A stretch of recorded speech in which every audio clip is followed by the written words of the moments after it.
Okay, here's the deal. Topic-wise, I'm doing something a little bit different in today's video because as I was researching the last video on domestic terrorism, I stumbled across one of the most insane incidents of counterterrorism operations I've ever heard of, known as Operation Thunderbolt. You know, that time an elite Israeli commando force, known simply as the Unit, took over an international airport, killed 45 soldiers and 7 terrorists, destroyed 1/4 of a sovereign nation's air force, and escaped with 102 hostages. You know, that time. I'm Jake the Lawyer, and welcome back to Internet Esquire. Have you ever seen the movie Commando, where Arnold Schwarzenegger plays the reactivated John Matrix and he single-handedly takes out an entire Latin American mercenary army led by an evil dictator? Well, that's basically Operation Thunderbolt if Operation Thunderbolt were a movie. A group of 100 elite Israeli commandos raided the Entebbe, Uganda International Airport and killed a bunch of hijackers and the Ugandan Army ground forces who were there helping support those hijackers in a full-on room-to-room assault, all while rushing over 100 hostages to the 4 C-130 giant airplanes that they managed to land consecutively every 7 minutes on the airport's tarmac, while also simultaneously destroying 11 MiG fighter jets that belonged to the Ugandan Army Air Force, and in the process losing only one man, Lieutenant Colonel Yoni Netanyahu, who, of all people, is the brother of current Israeli Prime Minister Benjamin Netanyahu. You can't make this stuff up.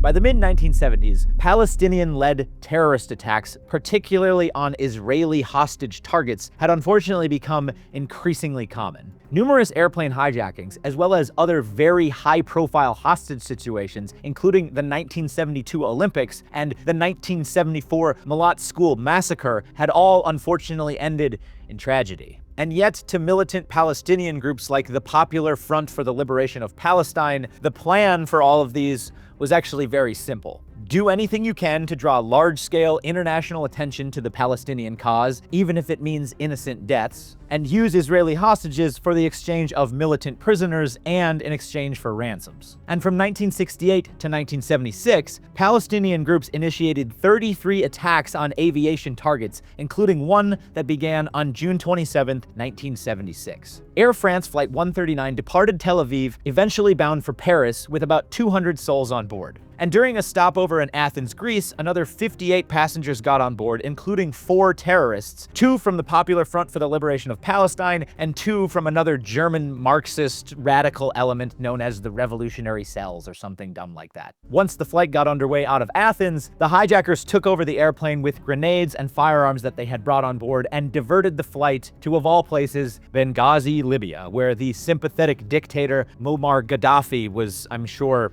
if not supporting their landing, generally okay with it happening. You know why? Because they stopped and refueled there for 7 hours. And while they were there, a British woman who feigned a miscarriage was the only hostage to be allowed to get off of the plane. Well, as soon as she gets off and the plane takes off again, Israeli intelligence is immediately asking her questions about how many hijackers there were, the nature of what they wanted, where the flight was headed, and a bunch of other vital information that they would then later use in Operation Thunderbolt. So after 7 hours on the ground, now in the early morning hours of June 28th, the plane takes back off again, headed for Entebbe, Uganda, and this time they are met on the ground by over 100 Ugandan soldiers, not there to stop them, but there to support them. Something like 4 or 5 other terrorists from the same groups also meet them there, and in addition to the 100 Ugandan soldiers who are now serving as guards for this operation, they take everybody off the plane as hostages, and they effectively imprison them in the old terminal at the Entebbe International Airport for the next several days. And everyone else, stay here. Okay, sweetie. Now you might be asking yourself at this moment, why would a group of seemingly rogue militant terrorists land at the international airport and then be met by Ugandan ground forces who appear to be there in their support and for their protection? And the answer is, well, welcome to much of the rest of the world, my friend. Not everything is UN charters and peaceful transitions of power. In fact, that's typically the exception. And Ugandan President Idi Amin was no different. He had taken power from the previous president in a military coup, which happened in 1971, and he ruled as a military dictator with his primary tenets being mass political repression and murder. Now, what does this have to do with Palestinian militants? Oh, I'll tell you what. The best man at Idi Amin's wedding was a Palestinian terrorist known as Yasser Arafat. Yeah, this guy, not kidding. Now, to be fair, because I know some of you in the comments are probably already wishing death upon me for calling Yasser Arafat a terrorist, which doesn't really help with the idea that he wasn't, but either way, Arafat was awarded the Nobel Peace Prize in 1994, co-jointly alongside the Israeli Prime Minister, who was also the same Prime Minister who greenlit Operation Thunderbolt, which we'll talk about in a second. But while it is true that later in life, Yasser Arafat became a diplomat focused on peace between Israel and Palestine, at this time in 1976, nothing could have been further from the truth. You see, in the late 1950s, Arafat co-founded an organization called Fatah, and Fatah was a paramilitary guerrilla organization that specifically pursued armed conflict with Israel, and according at least to Britannica, engaged in occasional acts of terrorism. You know, just sometimes. Anyway, the point is that Yasser Arafat was anything but a peacemaker at the time that he was the best man at Idi Amin's wedding. And so with a little bit of this context, it's a little bit easier to understand why a group of Palestinian militants and their communist militant West German friends took over an airplane and rerouted it to Entebbe, Uganda. And why, at least once they got there, they had some form of state sponsorship from that country's military dictator. Now, that's not the entire story. It gets a little bit deeper when we start talking about how Idi Amin came to power during the negotiations before everything went completely freaking sideways. Okay, so you've got a group of over 250 hostages being held at the old terminal in the Entebbe airport. The Israeli government is trying to figure out who's there, what's going on, and what these people want so that they can begin negotiating, and that's when the terrorists make their first demand. They demand the release of something like 53 Palestinian militant prisoners who are being held in Israel along with 4 other countries, and in exchange for the plane itself, $5 million in ransom. And they say that if these demands are not met by July 1st, they will start executing prisoners one by one on the hour, every hour, until the demands are met. And the next day, on June 29th, the terrorists separated all of the Israeli and Jewish hostages from the rest of the hostages they were holding in the old terminal. There's an interesting fact that happened here where there was one Holocaust camp survivor who still had the registration number tattoo on their arm, and they showed it to the German terrorist, one of them, and the German was reported to have said, "I'm no Nazi, I'm an idealist," which is interesting because, well, so were the Nazis. Anyway, it was around this time that the Israeli authorities began planning for 2 possible outcomes. One, a political end, and the other, a military end. On the political side, Idi Amin was reported to have been visiting the hostages, claiming to do everything he could to help return them safely to their home countries. And when I promise something, I never, ever break that promise. You see, it wasn't yet known at the time by Israeli authorities what Amin's involvement in, or that he was actually providing support to this terrorist act with his Ugandan ground forces. But the military side didn't look all that promising either. Entebbe was 2,300 miles away from Israel, and staging a rescue mission that far away where every hour really mattered seemed not just risky, but near impossible. And on top of that, there was an additional catch-22. If they gave the hijackers what they wanted, or failed in a military rescue, either of those outcomes would only encourage the activity to happen again in the future. So a decision was bearing down on them. With the July 1st deadline fast approaching, families of the hostages began to put a lot of political pressure on the Israeli authorities to just give the hijackers what they want in exchange for the release of those people. The next day, on June 30th, the hijackers released around 50 hostages, mostly the elderly, the sick, and mothers with children. They were chartered to Paris, and unknowingly, this was a critical mistake for the terrorists because it did 2 things. You see, prior to this time, all Israeli intelligence had to go off of was some general intelligence about the maps of the airport and what they could actually gather by watching news reports that were happening on the ground. But that was all general intelligence, and they had trouble creating what they would call operational intelligence until this group of hostages landed in Paris. Once that happened, they knew the number of Ugandan troops that were supporting them, exactly where the hostages were being held, the exact situation of the terrorists, and the condition of the hostages. And with this new intel, the chances of a successful raid increased dramatically. And two other critical things happened right around this time. Number one, Israeli intelligence was able to get accurate, real-time, on-the-ground photos, and most importantly, they were able to get the hijackers to agree to extend the executions deadline to July 4th. Now you might be thinking, how are they able to do that? That's 3 whole days where they were able to extend the deadline. That would provide them with vital, needed time to either make more negotiations or to plan a military raid. Well, they did this by asking Idi Amin to ask the hijackers directly to extend it. You see, like most things in the intelligence world, terrorism, counterterrorism, and everything else in between is not always as it seems in the media. Remember, all I'm offering is the truth. Mossad, the Israeli intelligence equivalent to the American CIA, had supported Amin in his rise to power by providing him military supervisors and other assistance. What does that mean? During the coup of 1971, which is where Amin came to power, he was considered to be more favorable by the Israelis than former President Milton Obote for helping Israel secure its interests in the region. And why was that? Well, Milton, first and foremost, refused to allow arms shipments that were going to South Sudanese rebels through Uganda to refuel within his country. Truly a tale for another video, but more specifically, Obote was becoming unfriendly towards Israeli investment in the region, whatever that means. Now, as a result of helping Amin rise to power, there was one former colonel within the Israeli Defense Force, or the IDF. That officer was able to talk to Amin many times, relaying critical intelligence back and forth between the two nations. And while this wasn't the only thing that was responsible for the extension of the deadline, this is a perfect example of how intelligence operations actually work on the ground in the real world. Anyway, after several more days of additional negotiations which failed, the die was pretty much cast on doing a military raid to rescue the hostages. But before that could occur, there was one more thing that had to happen. The Israeli Prime Minister at the time had to give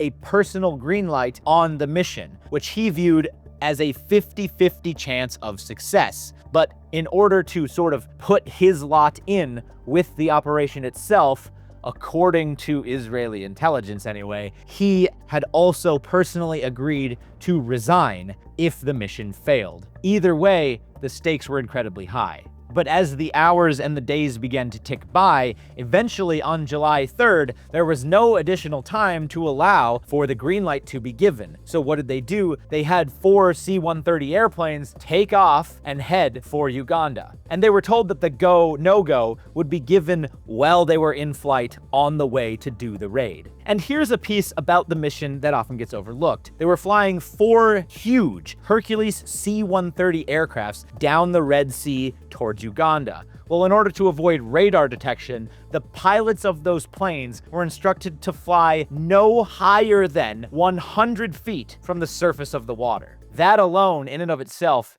is absolutely terrifying. They know that if they are detected on radar by any of the hostile nations that are around that area, they could be shot down, and they're awaiting a go, no-go, which they were told that they would receive while they were in flight on the way there. And 2 hours into the flight, that's exactly what happened. They received the official green light, and from that point on, Operation Thunderbolt was a go.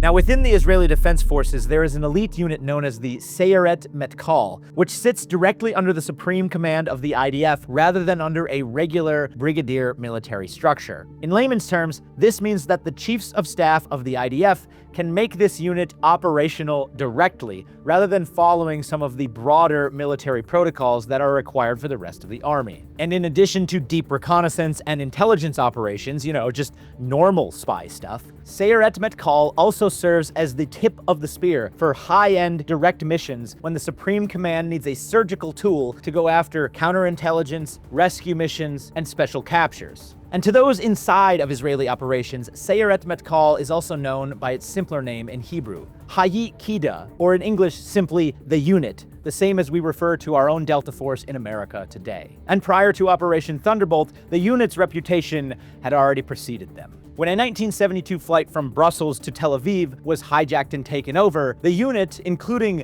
Benjamin fricking Netanyahu himself, disguised themselves as aircraft mechanics, climbed aboard the flight when it had landed, and within 90 seconds executed the terrorists with suppressed weapons and rescued all 90 hostages on board. Then in 1973, the unit directly avenged 3 of the leaders responsible for the 1972 Olympic massacre with a direct raid deep within Lebanon. Now, in the late hours of July 3, 1976, the unit was on their way to the Entebbe International Airport, along with 200 other of the best infantrymen and paratroopers the Israeli military had, prepared on C-130s to arrive directly in 7-minute intervals. So almost precisely at 11 p.m. local time, they arrived at the Entebbe International Airport tarmac, and from there, the plan itself was fairly straightforward. Inside of the C-130, they had a black Mercedes and 2 Land Rovers that were reported to be the same vehicles that Amin drove around in, specifically when he came to visit the hostages at the old terminal. Hoping to bypass security checkpoints, they also disguised themselves as Ugandan soldiers and began immediately driving down the tarmac towards the terminals and the hostages. And Lieutenant Colonel Yoni Netanyahu, brother of Benjamin, was inside of the black Mercedes driving down the tarmac when they were stopped by 2 Ugandan soldiers. Little could they have known it at the time,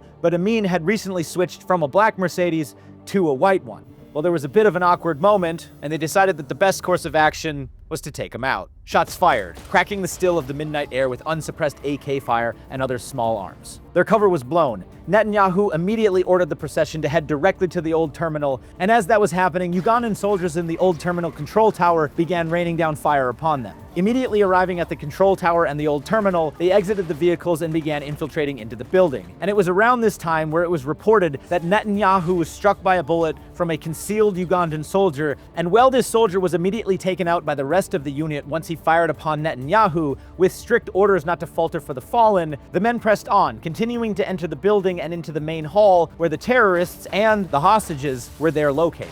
They immediately executed 4 of the terrorists under a barrage of gunfire, but unfortunately, after being told to stay prone and stay still, 2 of the hostages were mistaken for terrorists once they stood up in the confusion and were also fatally shot, mistaken as bad guys. And another 2 were fatally wounded in the crossfire upon the initial entry. But in less than 1 minute, the main hall was secured and the unit began clearing the rest of the building. More terrorists were then found and killed, including 2 who had tried to disguise themselves as civilians, but were spotted when their LDV military vests were seen underneath the clothing carrying grenades. And in that confusion, a grenade that one of them was carrying was reported to have gone off, but the blast was mostly absorbed by their own bodies. And in clearing the upstairs, 2 additional Ugandan soldiers are shot dead while the others began fleeing. And that was all just the result of the first plane arriving. Now remember, 3 others arrived behind it in consistent 7-minute intervals. As those planes arrived, they began capturing and securing the new terminal and the new control tower, as well as securing in and out roads and points of access across the entire airport construct. After several more minutes, one of the C-130s is brought